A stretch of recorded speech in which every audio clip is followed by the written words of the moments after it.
pong kalalam. Wag ne po ining bakal gagawan do. Ayami muya pa pong crack. Balang kayo mamakbong niya pa po siguradong magtuwagyarin po ini. Kaya mga residenteng nakatira sa gilid nito, kinailangang lumikas dahil sa panganib. Wala man nyo emang po. Ali na kayo pa matutod ken. Delikado po to. Pating balay man akbag. Nawagan kami po. Kaya tayong ginawa. Diyos ko po sa masa niya. Makakalunos na po rin tao Kenny. Karakal daw po madamage. Yung design ninyo, bakit gumuho ng ganito?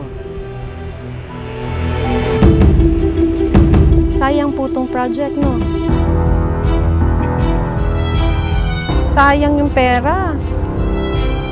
100 meters ang haba ng retaining wall na ito. Itinayo para hindi bumaha dito sa bayan ng Arayat sa oras na tumaas ang tubig sa ilog. Pero matapos lang ang higit isang taon, gumuho na ang bahaging ito ng retaining wall.